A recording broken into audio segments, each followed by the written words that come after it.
Visa சம்பந்தப்பட்டது. அதாவது இந்த வருஷம் 8ஆம் மாதத்தில் இருந்து பெறப்பட்ட மிக முக்கியமான விசா சம்பந்தப்பட்ட விடயங்களை உங்களுக்கு சொல்ல போகிறேன்.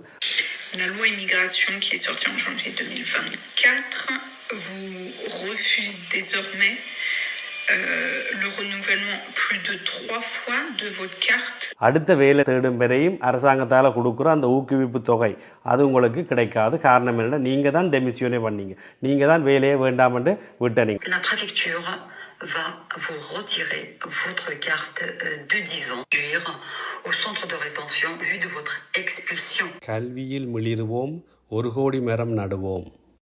வணக்கம், இது கிஷோ டிவி. நான் கிஷோ.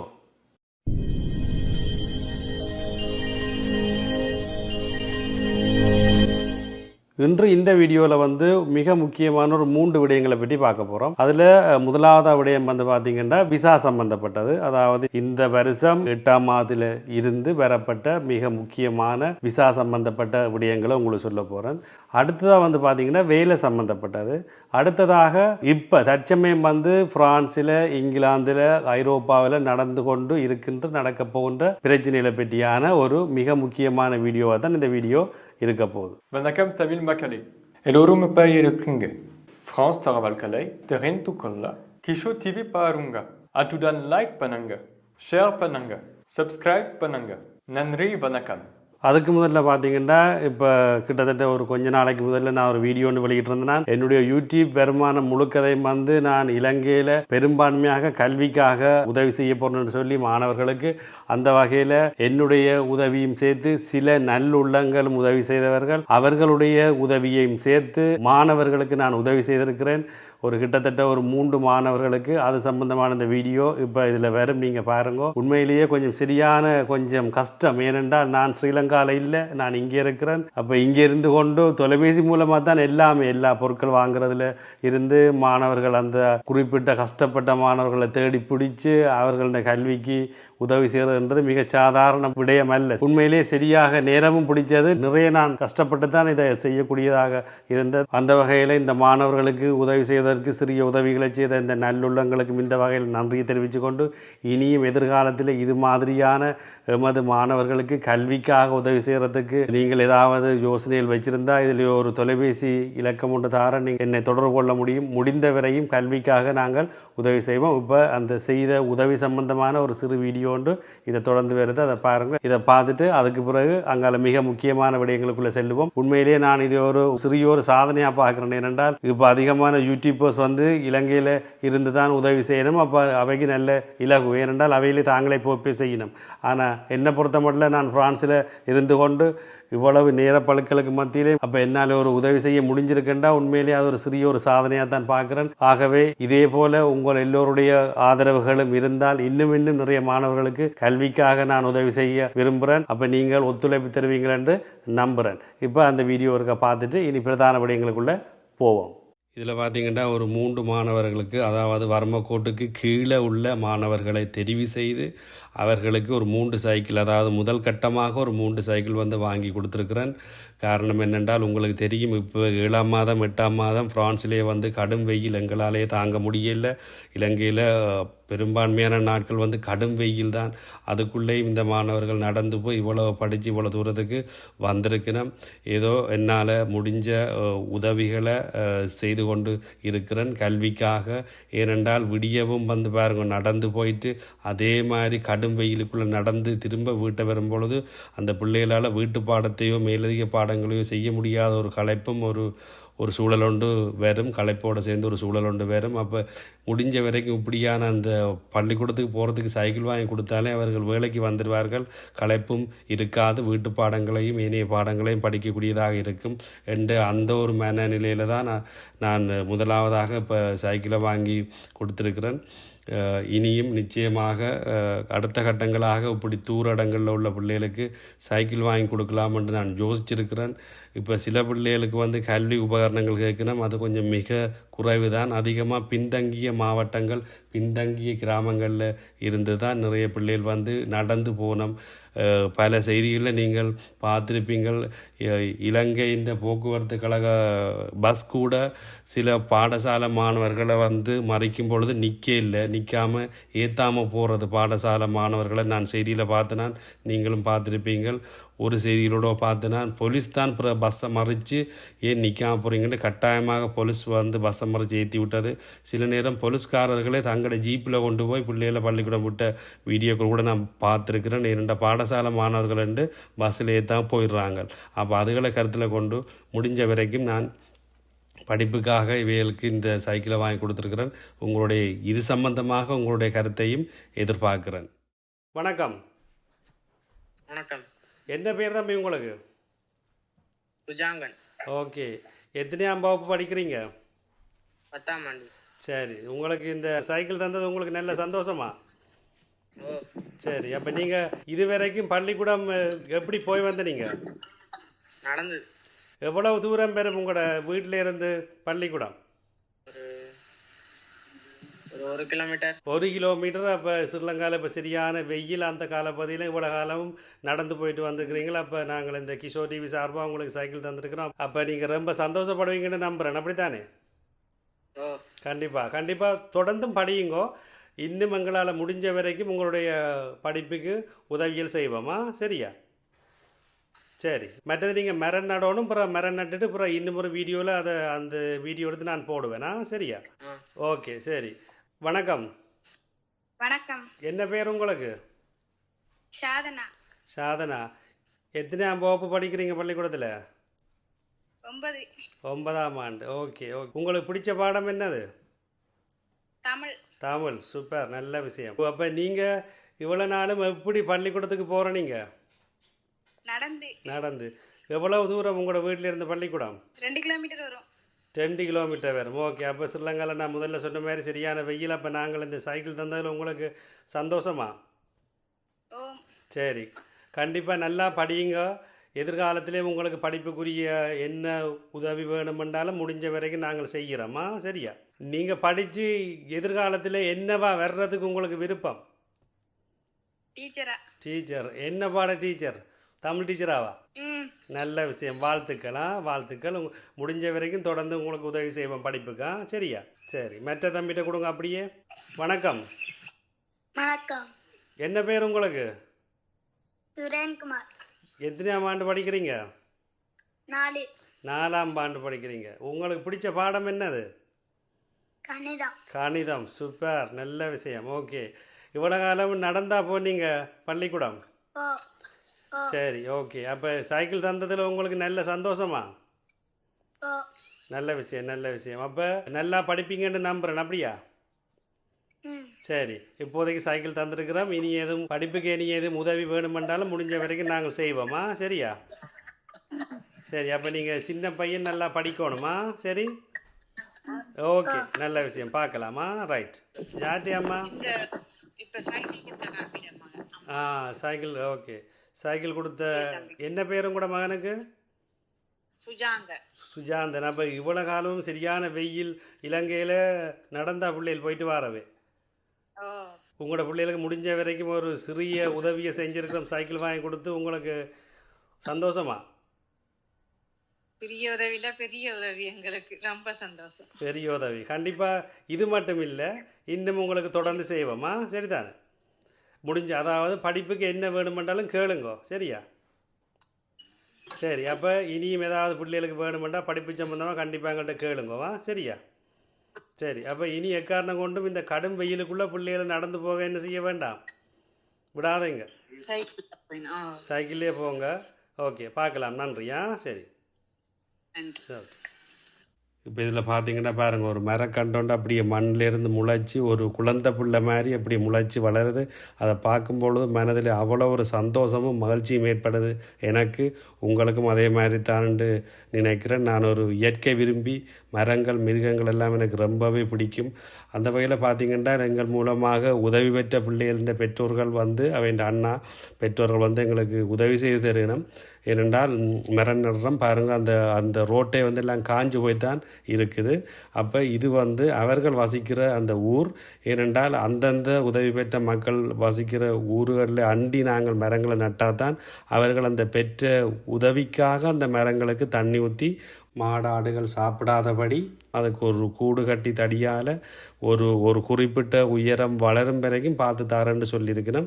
நிச்சயமாக செய்வினோம். ஏனென்றால் நாங்கள் உதவி வழங்கும் பொழுதே எங்களுடைய கோரிக்கையே இதுதான். என்னுடைய முதல் வீடியோக்குள்ளே சொன்ன மாதிரி நாங்கள் உதவி செய்தால் நீங்கள் எங்களுக்கு மரம் நட்டு தர வேணும். அது கொஞ்சம் வளரும் வரையும் பார்த்து தந்தால் போதும்.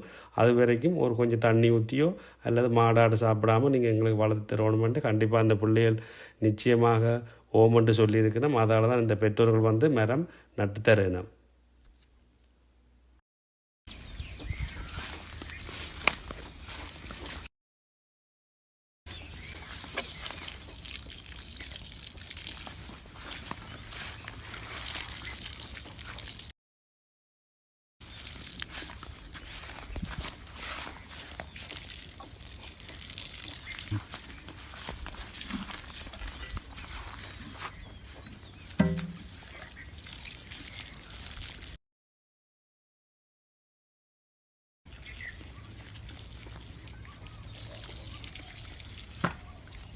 மற்றபடியே நான் ஏற்கனவே உங்களுக்கு வீடியோக்குள்ளே சொல்லியிருக்கிறேன், இலங்கையில் 1 கோடி மரங்கள் என்னுடைய காலத்தில், அதாவது வாழ்நாள் முழுக்கதுக்குள்ளே நட்டாலும் அந்தளவுக்கு வந்துடும் என்று நம்புகிறேன். மக்களுடைய உதவி இருந்தால் 1 கோடி மரம் நடுறது தான் என்னுடைய திட்டம். அதில் இந்த 3 பிள்ளைகளுக்கு இப்போ நீங்கள் பார்த்துருப்பீங்க, இந்த 3 பிள்ளைகளுக்கு கொடுத்ததுக்காக இவர்கள் மரத்தை நடுகிறார்கள். தற்சமயம் ஒரு பிள்ளைக்கு 2 மரப்படி மொத்தமாக 6 மரம் நட்டிருக்கிறோம். நான் சொன்ன மாதிரி இவர்களான இதை பார்ப்பார்கள், வளர்ந்து வரும் மட்டும். இதே மாதிரி இன்னும் நிறைய மக்களுக்கு நான் உதவி செய்யும் பொழுது அந்த மக்களை கொண்டு மரம் நடுவிப்பேன். அவர்களும் ஒரு மனச்சாட்சிக்காக நாங்கள் உதவி பெற்றுட்டோம், இந்த மரத்தை நடுவோம் என்று நடுவார்கள். இப்படி பல்லாயிரக்கணக்கான மக்கள் நட்டால் எங்கள் நாட்டில் பஞ்சம் பெறாது, மழை இல்லாமல் போகாது, மீண்டும் ஒரு சுபிட்சமான ஒரு நாட்டை, அதுவும் குறிப்பாக யுத்தத்தால் பாதிக்கப்பட்ட எங்களுடைய பகுதிகளை மீண்டும் ஒரு பசுமையாக மாற்ற முடியும் என்று நான் நம்புகிறேன். அதுக்கு உங்களுடைய ஆதரவும் எனக்கு வேண்டும். சரி, அப்போ இந்த விசா சம்பந்தமாக நாங்கள் இந்த வீடியோவில் பார்க்க போகிறோம்னு சொன்னால், அதில் இந்த ஒரு வக்கீல் ஒரு ஆள், அதாவது ஒரு அவோக்கா ஒரு ஆள் வந்து, உங்களுக்கு தெரியும் எல்லா வக்கீலும் வந்து எல்லாமே செய்ய மாட்டேன். அதாவது இப்போ கிரிமினல் குற்றங்கள் என்றால் அதுக்கு ஒரு வக்கீல், அங்கால இந்த விவாதத்து சம்பந்தமான என்றால் அதுக்கு ஒரு வக்கீல், வாகனம் சம்பந்தப்பட்ட பிரச்சனை என்றால் அதுக்கு ஒரு வக்கீல், அதே மாதிரி இந்த விசா சம்பந்தப்பட்ட எத்ரோன்ஷி, அதாவது வெளிநாட்டவர்களோட விசாக்கள் பார்க்கறதுக்குன்னு சொல்லி அதுக்கு தனியான வக்கீல்கள் என்று சொல்லி ஒரு பகுதிக்கும் வக்கீல்கள் அவோக்கா வந்து இருக்கணும். அந்த வகையில் இப்போ நீங்கள் கேட்க போகிற இந்த வக்கீல் வந்து என்னென்றால், இவ வந்து இந்த வெளிநாட்டுக்காரர், அதாவது இப்போ எங்களை மாதிரியாக்கள் கேட்டு செஜூர், தித்ரு செஜூர், அதாவது விசாக்கள் இது சம்பந்தமான துறையில் ஸ்பெஷலான ஆள். அதாவது இவ வந்து பல வருஷங்களாக இந்த சேவையில் இருக்கிறார். அப்போ அவள் வந்து ஒரு வீடியோ ஒன்று வெளியிட்டிருக்கிறார். அதில் ஒரு சிறிய பகுதியை வளவ மாதிரி உங்களுக்கு ஒரு ஆதாரத்துக்காக காட்டுறேன். அதுக்கு பிறகு இந்த விசா சம்பந்தமாக அவ தன்னுடைய வாடிக்கையாளர்கள் மூலமாக தனக்கு வந்த விடயங்களையும் தான் சட்ட ரீதியாக தெரிஞ்சு கொண்ட விடயங்களையும் சொல்லியிருக்கிறார். அதில் ஒரு பகுதியை நீங்கள் கேளுங்க, தெரிஞ்சாங்க. அதுக்கு பிறகு வளம மாதிரி நான் உங்களுக்கு மொழிபெயர்த்து சொல்கிறேன். Au barreau de Paris. Vous êtes titulaire d'une carte de 10 ans. Voici ce qu'il ne faut pas faire. Évitez de faire. La préfecture va vous retirer votre carte de 10 ans. Au centre de rétention vu de votre expulsion. Donc, vous l'aurez compris que le dispositif Darmanin est intransigeant. சரி, அப்போ இதில் வந்து நான் உங்களுக்கு சிறிய அந்த கட்டங்களை மட்டும் காட்டினேன். அதாவது இந்த வீடியோன்ற முழு இது என்னென்றால், இந்த வக்கீல் வந்து என்ன சொல்கிறார், நிறைய தன்னுடைய வாடிக்கையாளர்கள் வந்து 10 வருஷ காட்ட அனுலேஷன், அதாவது அவங்களுக்கு தெரியும் கேன்சல் பண்ணி ப்ரிஃபெக்சரால் கடிதம் வந்து தன்னை வந்து பார்க்கணும். இதுக்குரிய காரணம் என்னென்றால், சிறிய இப்பத்திய சூழலில் தற்சமயம் 2024 7ஆம் மாதம் 8ஆம் மாதம் கால பகுதிகளில் இப்போ சட்டங்கள் வந்து சரியாக இந்த விசாவுக்கு வந்து இருக்கப்பட்டிருக்கின்றும், நிறைய தன்னுடைய வாடிக்கையாளர்கள் 10 வருஷ காட்டு, அதாவது 10 வருஷம் விசா வச்சிருக்கணும் தானே, அதை அனுலே கேன்சல் பண்ணி அதை நிறுத்தி ப்ரிஃபெக்சரால் கடிதம் வந்ததுன்னு போலீஸால் அதை கொண்டு தன்னை வந்து பார்க்கணும்னு சொல்லியிருக்கிறார். அவர் சொல்ற காரணம் என்னென்றால், ஒரு மிக சிறிய குற்றங்களுக்கு கூட அந்த விசா என்ன செய்யலாம், பறிக்கப்படுகிறது, அனுலே பண்றோம் என்று சொல்லி கடிதம் பெறுகிறது, கேன்சல் பண்ணுறோம், உங்களோட விசாவை நிறுத்திடும். அல்லது 10 வருஷம் விசா வச்சிருக்கிற ஆட்களுக்கு வந்து அதை அனுலே கேன்சல் பண்ணி போட்டு அதை நிறுத்தி போட்டு 1 வருஷம் கொடுக்கப்படுதான். சில பேருக்கு குற்றங்களை பொறுத்து ஓரளவான குற்றம் பண்ணா 10 வருஷத்தை வாங்கிட்டு 1 வருஷம் கொடுக்குறாங்க. ஒரு கொஞ்சம், அதாவது கொஞ்சம் கண்டிக்கத்தக்க குற்றம் என்று சொல்லி சொன்னால் அது ஃபுல்லாகவே என்ன செய்யப்படுகிறதா, நிறுத்தப்படுகிறது. நிறுத்தி போட்டு அதுக்கும் குறிப்பாக நிறுத்துற மட்டும் இல்லை விசாவை அவர்கள் வந்து அந்த விசா இல்லாதாக்களை கொண்டு போய் வைக்கிறதுக்குன்னு சொல்லி ஏர்போர்ட்லேயே ஒரு நிலையம் ஒன்று இருக்குது. ஏர்போர்ட்டு பக்கத்திலே நான் முதல் வீடியோவில் சொல்லியிருக்கிறேன். அங்கே கொண்டே வச்சு உடனடியாக அவர்கள் நாட்டுக்கு ஏற்றப்படுகிறார்களாம். நிறைய நியூஸ் வந்து உங்களுக்கு மக்களுக்கு தெரிகிற இல்லை. ஆனால் பிரெஞ்சு ஊடகங்களுக்குள்ளே போய் பார்த்தீங்கன்னா தெரியும். முந்தியிலே இருந்தே வளமையாக ஆக்களை பிடிச்சி ஏற்றி கொண்டு இருக்கிறார்கள். அது இப்போ மிக மிக கடுமையாக என்னது விசா இல்லாத ஆக்கள் எல்லாத்தையும் அது விசா உள்ள ஆக்கள் இப்படியான ஆக்கள் எல்லாம் பிடிச்சி ஏற்றுகிறார்கள். அதைத்தான் அதில் சொல்லியிருக்கிறார் இந்த வக்கீல். அதை விட இன்னும் ஒன்றும் சொல்லியிருக்கிறார். இந்த கல்யாணம் கட்டி அதாவது குடும்ப வன்முறையில் ஈடுபடுற ஆக்கள் வந்து அது சம்பந்தமாக போலீஸுக்கு போனால் அவர்களோட விசாவும் என்ன செய்யப்படுமா, கேன்சல் பண்ணப்படுமா, அனுலே பண்ணப்படுமா, ஒன்றில் 10 வருஷத்தை வந்து குறைச்சி 1 வருஷமாக்கப்படும். அல்லது இப்போ நான் சொன்ன மாதிரி விசாவை அனுலே பண்ணப்படும், அதாவது கேன்சல் பண்ணணும். குடும்ப வன்முறை என்று போனாலே போலீஸுக்கு வன்முறையில் ஈடுபட்டாலும் விசா வந்து இப்போ என்ன செய்யப்படுது, கேன்சல் பண்ணப்படுது. இப்போ உதாரணத்துக்கு வந்து பார்த்தீங்கன்னா இப்போ ஒரு கணவன் மனைவி வந்து 10 வருஷம் கார்டு வச்சிருக்கிறோம்னு வச்சுக்கொள்ளுங்க. அவர்களுக்குள்ள சண்டை வந்து அது போலீஸுக்கு போனால் அதில் அந்த விசா உள்ள ஆக்களுக்கு கேன்சல் பண்ணுறாங்க. அப்போ என்ன குடும்ப வன்முறையை கூட ஒரு குற்றமாக பார்க்குறாங்க. சாதாரண குடும்ப வன்முறை என்று போனாலுமே போலீஸுக்கு போயிட்டால் விசா கேன்சல் பண்ணப்படுகிறதாம் என்று நான் சொல்லல, இந்த வக்கீல் சொன்னதை நான் உங்களுக்கு சொல்கிறேன். அப்போ கவனமாக இதை கையாண்டு கொள்ளுங்கோ. சில விஷயங்கள் எல்லாம் சின்ன குற்றங்கள் கூட உங்களோட விசா பறிக்கப்பட்டு நாட்டுக்கு ஏற்றுற சூழல் வந்து விட்டது ஆதாரத்தோடு உங்களுக்கு சொல்லியிருக்கிறது. அதே மாதிரி பல வருடங்களாக இந்த வெளிநாட்டவர்கள் விசா சம்பந்தப்பட்ட இந்த பகுதியை கையாளுற இன்னும் ஒரு வக்கீலும் வந்து ஒரு வீடியோ ஒன்று வெளியிட்டிருக்கிறார். இப்போ தான் அதிகமான வக்கீல்கள் இப்போ தாங்களே வந்து இப்படிலாம் வீடியோ எல்லாம் வெளியிடணும். அவள் என்ன சொல்கிறான்டா, அதாவது இப்போத்தே பிரான்ஸின் குடியேறுற சட்டம், அதாவது குடியேறிகளுக்கான சட்டம் வந்து கொம்ப்ளிகே குழப்பமானன்னு சொல்கிறா. இப்போ தற்சமய சூழலில் அது ஒருக்கா கேளுங்க. C'est que la loi immigration, elle a créé une mesure assez compliquée.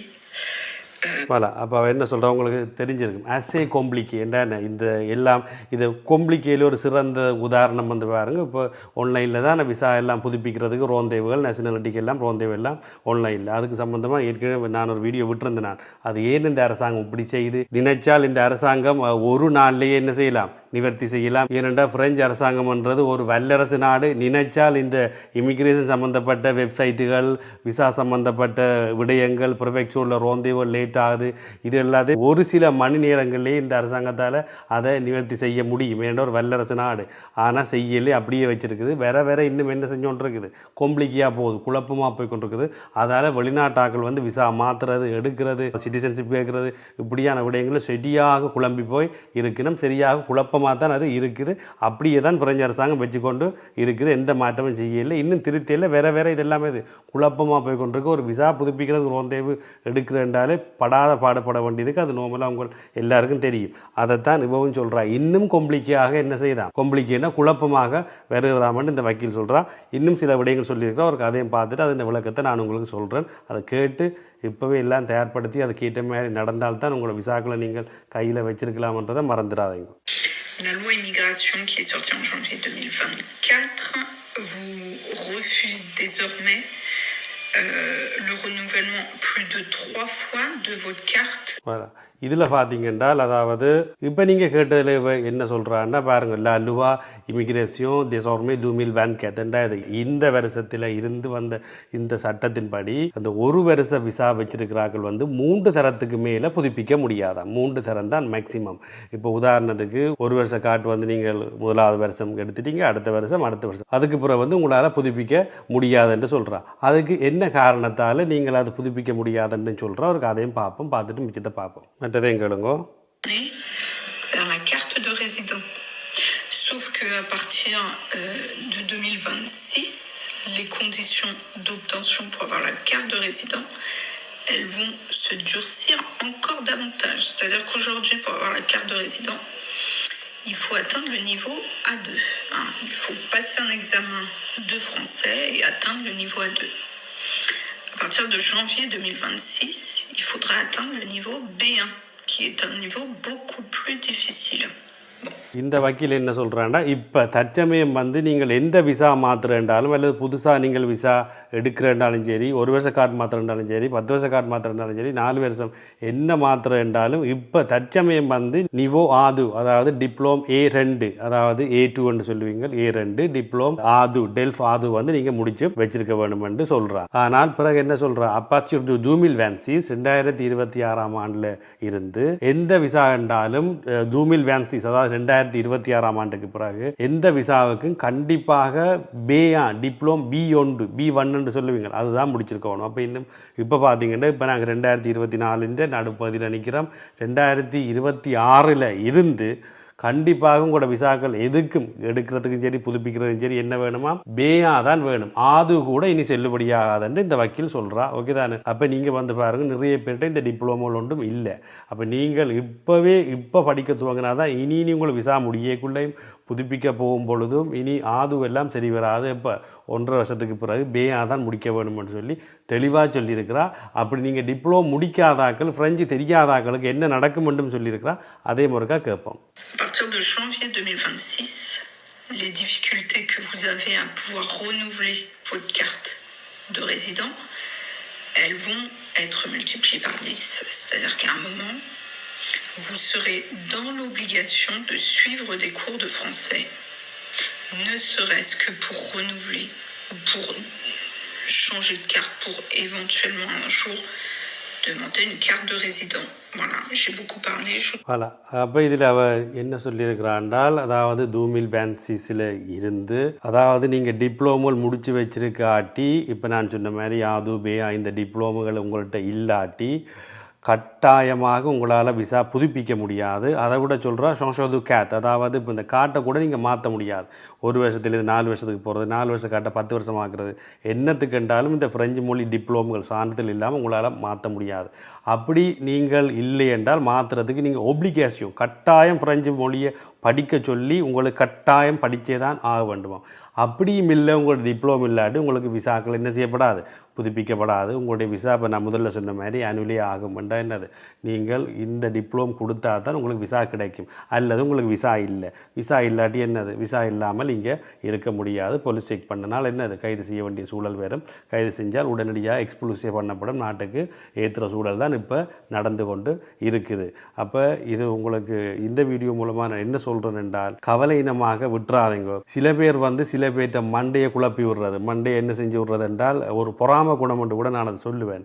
ஏனென்றால் என்ன செய்கிறது என்றால், சில பேருக்கு இப்பத்திய சூழலில் அந்த அதிர்ஷ்டத்தால், பை சான்ஸ் என்று சொல்கிறது, அதிர்ஷ்டத்தால் வந்து சில ப்ரிஃபெக்சூரில் வந்து சில போலீஸில் வந்து டிப்ளோம் கேட்காமல், ஃப்ரெஞ்சு மொழி சான்றிதழ் கேட்காமலே விசா புதுப்பிச்சுட்டு கொடுத்துட்டாங்க. 1 வருஷம் காட்டாட்டும் 10 வருஷம் காட்டாட்டும். இப்போ என்ன செய்கிறாங்க, சில பேருக்கு 100ல் ஒரு 10 பேருக்கு அந்த அதில் இருக்கிற நபரை பொறுத்து, அவருடைய மனநிலையை பொறுத்து இவர் போகும்பொழுது ஓகே டிப்ளோம் இல்லாட்டியும் கொடுத்துட்டாங்க.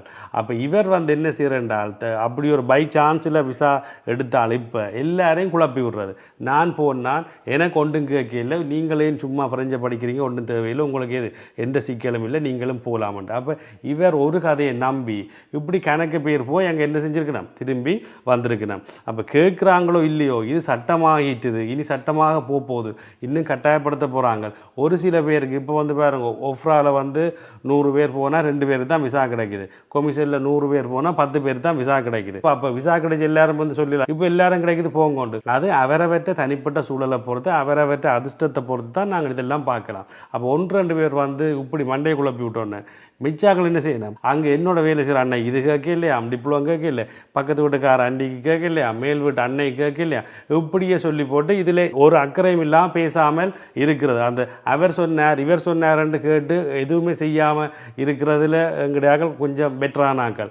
என்னது ஒன்றும் ப்ரூஃப் ஒன்றும் இல்லாமல் அப்படி சொல்லிச்சினோம், அவருக்கு கேட்கலையா இவருக்கு கேட்கலையாமன்ட்டு பேசாமல் விட்டுரு. இப்போ நான் உங்களுக்கு ப்ரூஃபோடு காட்டியிருக்கிறேன். இதுக்கு பிறகு நீங்கள் இதுகளை படித்து டிப்ளமோவில் வாங்கி உங்களுக்கு விசா மாற்ற போனாலும் சரி, ஏன் அட்ரஸ் மாற்ற போனாலே டிப்ளோம் கேட்குறாங்க ப்ரிஃபெக்சர் வழியை. ஓகே தானே? அப்போ என்னத்துக்கும் கேட்குறாங்க, ஃப்ரெஞ்சு மொழியை கேட்குறாங்க. இப்போ ரோந்தேவுக்கெல்லாம் போனால் அவரவர் தான் கதைக்க வேணும், வேறு யாரும் கதைக்க முடியாது. அப்போ இந்த சூழலில் கட்டாயம் நீங்கள் இதில் படித்து வச்சு டிப்ளோமல் வச்சிருக்கிறது, சான்றிதழ்கள் வச்சிருக்கிறது மிக மிக முக்கியம் என்றதை நான் தெளிவாக ஆதாரத்தோடு சொல்லியிருக்கிறேன். இனி யோசித்து நீங்கள் முடிவெடுங்க. அப்போ அந்த 3 தரம் ஒரு வருஷ விசாவை புதுப்பிச்சிட்டால் அதுக்கு பிறகு பார்த்தீங்களேனால் டிப்ளோமுகள் இல்லாட்டி, இப்போ நான் சொன்ன மாதிரி ஃப்ரெஞ்சு டிப்ளோம் இல்லாட்டி அதுக்கு பிறகு ஒரு வருஷ விசா வந்து இனி 3 தரம் மட்டும்தான் புதுப்பிக்கப்படுமா, 3 வருஷம். அதுக்கு பிறகு டிப்ளோம் கொடுத்து அவை என்ன செஞ்சுருக்க வேணும், அங்கால 10 வருஷ காட்டுக்கு அல்லது பல வருஷ காட்டுக்கு மாற்றிடணும், இல்லாட்டி புதுப்பிக்க மாட்டாங்க. இப்போ முந்தி இது வரைக்கும் வந்து பார்த்தீங்கன்னா முதல்ல நிறைய பேர் 9 வருஷம் 10 வருஷம் 7 வருஷம் எல்லாம் ஒரு வருஷம் புதுப்பிச்சு கொண்டு இருந்தவை. நேரம் இல்லை, மொழி படிக்க இல்லை, என்ன செய்கிற நேரம் இல்லைன்னு. ஆனால் இப்போ அப்படி இல்லை. இப்போ இனி இப்போவில் இருந்து ஒரு வருஷ காட்டுள்ளார்கள் 3 தரம் மட்டும்தான் அது புதுப்பிக்கப்படும், 4ஆம் தரம் புதுப்பிக்கப்படாது. அதுக்கு பிறகு நீங்கள் டிப்ளோம் கொடுத்து அடுத்த கட்டத்துக்கு மாற்ற வேணும். அப்போ இதையும் கவனத்தில் கொள்ளுங்க. நிறைய பேர் வந்து இது உங்களோட விசா, இது உங்களோட வாழ்க்கை பிரச்சனை, பிரான்ஸில் உங்களோட இருப்பையே குறிக்கிறது வந்து இந்த விசா இல்லாட்டி அதாவது இந்த மொழி. இதை விட்டீங்களே ஆனால் இருப்பு கேள்விக்குறியாகும். பிரான்ஸில் நீங்கள் இருக்கிறது வசிக்கிறதுன்றதே கேள்விக்குறியாகும். அதிலே நிறைய பேர் வந்து இந்த பிரெஞ்சு படிப்பை ஒரு விருப்ப தேர்வாக தான் வச்சுருக்கணும். நேரம் கிடைச்சால் தங்களுக்கு ஏற்ற மாதிரி வசதியாக வந்தால், இப்போ உதாரணமாக என்னட்டையெல்லாம் பிரெஞ்சு படிக்கிறதுக்கு ஞாயிற்றுக்கிழமையில் கிளாஸ் என்று சொன்னால் ஃபோன் பண்ணணும். ஐயோ ஞாயிற்றுக்கிழமை ஒரு நாள் தான் லீவு, ஃபெத்தெல்லாம் வரும், விழாக்கள் வரும், கல்யாணோட சாமத்தியோடலாம் வரும், அப்போ சரி வராது வேறு நாள். அப்போ என்ன சொல்கிறது, உங்களுக்கு எல்லாம் விளங்குது நான் சொல்ல வர்றது. சௌகரியத்துக்கு ஏற்ற மாதிரி செய்ய பார்க்கணும். நிறைய பேருக்கு தெரியல இது உங்களோட விசாக்களுக்கு ஆபத்தான விடயம். எதிர்காலத்தில் உங்களுடைய இருப்பை, அதாவது பிரான்ஸில் உங்களுடைய இருப்பையே கேள்விக்குறியாகும். நான் முன்கூட்டியே சொல்லி வைக்கிறேன். வேணுமெண்டா கிட்டத்தட்ட ஒரு பல வருஷங்களுக்கு முதலே நான் பழைய வீடியோக்கள் விட்டு நான், அதாவது இப்போ வந்து ஃப்ரெஞ்சு மொழி சான்றிதழ் நேஷனாலிட்டிக்கு கேட்க இல்லை, இனி எதிர்காலத்தில் கேட்பாங்கன்னு சொல்லி பல வருஷத்துக்கு முதலே நான் வீடியோ விட்டு நான். அதே மாதிரி நான் விட்டு கொஞ்ச நாளில் வந்து பேயாண்டு கேட்டாங்க. ஏனென்றால் அது வரைக்கும் முதல் டிப்ளோமே இல்லாமல் நேஷனாலிட்டி கொடுத்தவங்க பேயா, இப்போ இனி பேதுக்கும் வந்துட்டாங்க. அதே மாதிரி இப்போ என்னுடைய சிந்தனையில் சொல்கிறேன், அவரவர் சொல்கிறோம்னு கேட்காதீங்கோ, உங்களுக்கு படித்து வையுங்கோ அடுத்த கட்டத்துக்கு போகிறதுக்கு. அல்லாட்டி ஃப்ரான்ஸில் இனி வாழுவது, குடியுரிமை தவிர்த்த மிச்சம் எல்லாரும் வாழுவது வெளிநாட்டாக்கள் மிக மிக கடினமாக போகும். இந்த மொழி சான்றிதழ் இல்லாமல் விசா புதுப்பிக்க முடியாது என்பதை ஞாபகத்தில் வச்சுக்கொள்ளுங்க. இனி மற்ற விடயத்தை பார்த்தீங்கன்னா வேலை சம்பந்தமானு சொன்னால் அது சம்பந்தமாக ஒரு சின்ன தகவல் தான். இப்போ நீங்கள் வேலை செய்கிற இடத்தை விட்டு நீங்கள் விலக விரும்பினீங்களே ஆனால் இப்பத்திய சூழலில் இல்லுஃபோப்பா டெமிசியோனே, அதாவது நீங்களாக வேலையால் நிற்கக்கூடாது. ஏனென்றதை ஒரு 3 காரணம் சொல்கிறேன், வடிவாக கேளுங்கோ.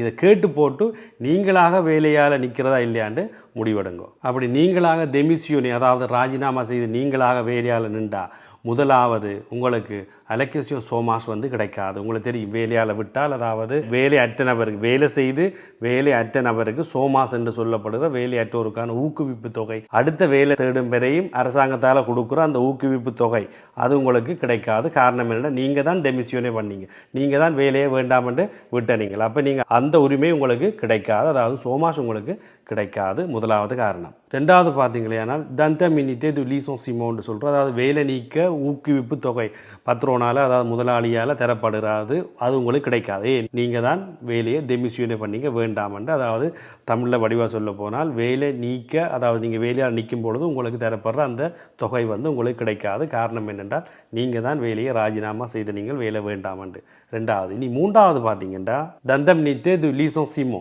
அதே நேரத்தில் இப்போ நான் சொன்ன இந்த வேலையால் நிற்கும் பொழுது உங்களுக்கு தருகிற அந்த ஊக்குவிப்பு தொகை வந்து, அதாவது நீங்கள் கனகாலம் வேலை செஞ்சிருந்தால், நீண்ட காலம் அதில் வேலை செஞ்ச ஒரு தொழிலாளி என்றால் உங்களுக்கு அந்த தொகை வந்து கூடும். இப்போ ஒரு புது தொழிலாளிக்கும் பல வருஷங்கள் வேலை செய்த ஆளுக்கும் இடையான அந்த வேலை நீக்க ஊக்குவிப்பு தொகை வந்து கண்டிப்பாக ஒன்றாக இருக்காது. கூடிய காலங்கள் வேலை செய்த தொழிலாளிக்கு நிச்சயமாக அது என்ன செய்யும், கூடும். அப்போ அது இப்போ முதலாளியை நிப்பாட்டினாலோ அல்லது இந்த கம்பெனி பூட்டினாலோ உங்களுக்கு அது அப்படியே கிடைக்கும். ஆனால் நீங்களாக நின்றால், நீங்கள் அவ்வளோ காலம் வேலை செய்திருந்தாலும் அது உங்களுக்கு கிடைக்காது. மூன்றாவது பார்த்தீங்களே, ஆனால் இப்போ நீங்களாகவே வேலையால் நின்றால் நீங்கள் முதலாளிக்கு எதிராக வழக்கு போடவோ சட்ட நடவடிக்கை எடுக்கவோ முடியாது. ஏனென்றால் நீங்கள் தான் டெமிசியோனே பண்ணினீங்கள். அப்போ நீங்கள் எனக்கு தர வேண்டிய உரிமைகளை என்று சொல்லி எதுவும் செய்ய முடியாது. அதே நேரத்தில் உங்களோட நெகோசியேட் பண்ணுறதுக்கு, அதாவது உங்களோட திரும்பவும் இருக்கா இது சம்பந்தமாக கதைக்கிறதுக்கு முதலாளி விரும்பாட்டி அவர் கதைக்கவும் மாட்டார். ஏனென்றால் அவர் கதைக்க வேண்டிய எந்த கடப்பாடும் அவருக்கு இருக்காது, நீங்களா நின்றபடியா. அப்போ இதில் 3 விடயம் முக்கியமாக சொன்னால், அதுக்கும் இப்போ கொஞ்சம் 40 வயதுகளுக்கு மேலே தாண்டினீங்களே ஆனால் வேலை தேடி பிடிக்கிறன்றது இப்போது தற்சமய சூழலில் குதிரை கொம்பு தான். அப்போ ஆகவே ஒரு வேலையிலிருந்து நிற்கிறதுக்கு முதல்ல 1க்கு 100 தடவை யோசித்து போட்டு நீங்கள் ராஜினாமா கடிதங்களை கொடுங்கள். அல்லது வேலையிலிருந்து நின்றீங்களே ஆனால் ஒரு 3 விடயம் தான் சொன்னான், இதை விட இன்னும் கூட விளைவுகளை நீங்கள் எதிர்நோக்க வேண்டி வரும். அதை விட நீங்களே டெமிசியோனே, நீங்களே ராஜினாமா செய்தால், நான் சொன்ன மாதிரி 40-45 வயதுகளுக்கு பிறகான ஆட்கள் வந்து வேலை தேடுறது இப்போதைய சூழலில் மிகவும் கடினமாக இருக்கிறது. ஏனென்றால் வேலையில்லா திண்டாட்டம் பிரான்சில் அதிகம் இருக்கின்றதையும் மறந்து விடாதீர்கள். இறுதியாக வந்து பார்த்தீங்கன்னா இப்போதைய செய்திகளில் நீங்கள் சில நேரம் கேள்விப்பட்டிருப்பீங்க, லண்டனில் வந்து இங்கிலாந்தில் வந்து இமிகிரண்ட் அதாவது குடியேறிகளுக்கும் அங்கத்து மக்களுக்கும் இங்கிலாந்து தங்கட தான் இஞ்சி எங்கட மேரின் லூப்பன் மாதிரி ஒரு எண்ணம் கொண்ட கட்சிகளுக்கும் மக்களுக்கும் இடையில் ஒரு பெரும் போராட்டமே நடந்து கொண்டு இருக்குது. இது ஒரு உள்நாட்டு யுத்தமாக வருமோன்று கூட மக்கள் என்ன செய்கிற மக்கள் ஊடகங்கள் எல்லாம் பயப்படுறாங்க. ஏனென்றால் அவ்வளவு தீவிரமாக போய் கொண்டிருக்கு. பிரான்ஸ்லேயே நடந்தது தான், அதை விட படு தீவிரமாக நடந்து கொண்டிருக்குது. ஏனென்றால் கிட்டத்தட்ட உள்நாட்டு யுத்தம் மாதிரி அங்கே வசிக்கிறதுக்கு போன குடியேறிகள் வந்து கத்திகளோட எல்லாம் ரோட்டில் திரிகிறாங்க. அதே மாதிரி அங்கத்தே மக்களும் வந்து ஆயுதங்களோட எல்லாம் திரிகிறாங்க. அப்போ இது ஒரு உள்நாட்டு யுத்தம் மாதிரி வெறுமண்டு பயப்படப்படுகிறது. அதை விட இது ஐரோப்பா முழுவதும் குடியேறிகளுக்கு எதிராக திரும்பி விடும் என்ற ஒரு பயமும் இருக்கிறது. அப்போ ஆகவே கடந்த நாடாளுமன்ற தேர்தலில் கூட இந்த கடும் இனவாத கட்சி என்று சொல்லப்படுகிற ரசம்பிள்மோ நேஷனல் கட்சிக்கு வந்து பார்த்தீங்களா 11 மில்லியன் மக்கள் வந்து வாக்களிச்சிருக்கிறார்கள். இது 2027ஆம் ஆண்டு வரப்போகிற ஜனாதிபதி தேர்தலில் இன்னும் இப்படியான சம்பவங்கள் இன்னும் அவர்களுக்கு அதிகமான வாக்கு செலுத்துறதுக்கு சந்தர்ப்பம் இருக்குது மக்களால். அப்போ அவர்கள் வென்றார்களே ஆனால் இன்னும் இப்படியான சூழல்கள் மோசமாகலாம். ஆகவே தற்சமயம் விசாக்கள் தற்காலிக விசாக்கள் வச்சிருக்கிறார்கள். 1 வருஷ விசாக்கள் 2 வருஷம் 4 வருஷம் வச்சுக்கிறார்கள். அதுகளை 10 வருடங்களாக மாற்ற முயற்சி பண்ணுங்க. அதை விட 10 வருடம் மட்டும் இல்லாமல் எல்லோரும் பிரெஞ்சு குடியுரிமைக்கும் கண்டிப்பாக இப்போவே நீங்கள் முயற்சி பண்ணுங்க. எதிர்காலத்தில் பிரெஞ்சு குடியுரிமை எல்லாம் நினைச்சாலும் எடுக்க முடியாத ஒரு சூழலுக்கு போகலாம் இனி வரப்போகிற காலத்தில். அப்போ பிற இதை இட்டு பிற நீங்கள் வருத்தப்படக்கூடாது. சரி, அப்போ நாங்கள் இந்த வீடியோன்ற இறுதி பகுதிக்கு வந்துட்டோம். இந்த வீடியோவில் உங்களுக்கு நான் சொன்ன விடயங்கள் பயனுள்ளதாக இருந்திருக்கும் என்று நம்புகிறேன். நிறைய தகவல்களை உங்களுக்கு சொன்னேன். இந்த வீடியோ பிடிச்சிருந்தால் நிச்சயமாக உங்களுடைய கருத்துக்களை தெரிவித்து விடுங்க. நிறைய பேர் லைக் பண்ணி விடுங்க. அப்போ தான் தொடர்ந்து என்னால் வீடியோ செய்ய முடியும். என்னுடைய மக்கள் எனக்கு ஊக்குவிப்பு தருகிறார்கள் என்று எனக்கு நிறைய வகுப்புகள் அந்த மத்தியிலேயும் உங்களுக்கு இப்படியான வீடியோக்கள் செய்து போகிறேன். அப்போ கண்டிப்பாக நீங்கள் இதை லைக் பண்ணி விடுங்க. உங்களோட கருத்துக்களையும் தெரிவித்து விடுங்க. அதை விட மிக முக்கியம், இப்போ நான் இலங்கையில் இந்த பிள்ளைகளுக்கு செய்த வீடியோ பற்றி போட்டிருந்தேன். அது சம்பந்தமான கருத்தையும் நான் உங்களிடமிருந்து எதிர்பார்க்கிறேன். நன்றி, வணக்கம்.